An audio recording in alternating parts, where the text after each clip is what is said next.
अग्निवीर अमृतपाल की कैसे हुई मौत और क्यों नहीं दिया गया गार्ड ऑफ ऑनर। भारतीय सेना के जवान अमृतपाल सिंह की मौत के बाद हंगामा मच गया है।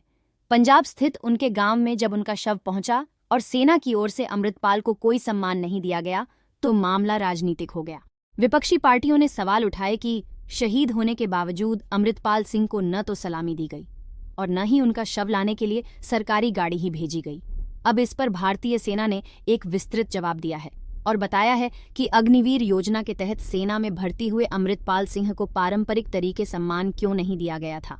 सेना ने अपने आधिकारिक बयान में इस बात पर जोर दिया है कि वह सैनिकों के बीच इस आधार पर भेदभाव नहीं करती कि वे अग्निपथ योजना के लागू होने से पहले या बाद में सेना में शामिल हुए थे।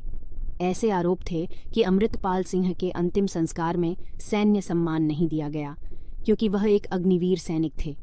जम्मू कश्मीर के पूर्व राज्यपाल सत्यपाल सिंह, अकाली दल नेता सुखबीर बादल और कांग्रेस के नेताओं ने भी कहा था कि इसीलिए सम्मान नहीं दिया गया क्योंकि अमृतपाल सिंह अग्निवीर योजना के तहत सेना में भर्ती हुए थे, शहीद नहीं।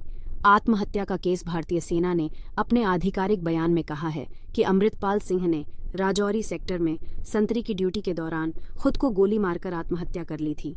रविवार रात एक बयान में सेना ने कहा कि अमृतपाल सिंह की दुर्भाग्यपूर्ण मौत से संबंधित तथ्यों की कुछ गलतफहमी और गलत बयानी हुई है। दरअसल दावा किया गया था कि अमृतपाल सिंह सीमा पर एक एनकाउंटर के दौरान शहीद हुए थे।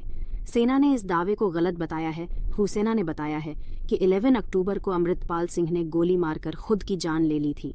इसके बाद पहले से तय प्रक्रिया के मुताबिक उनके पार्थिव शरीर का मेडिकल करवाया गया, कानूनी प्रक्रिया पूरी की गई और आर्मी के इंतजाम के मुताबिक एस्कॉर्ट पार्टी भी भेजी गई थी।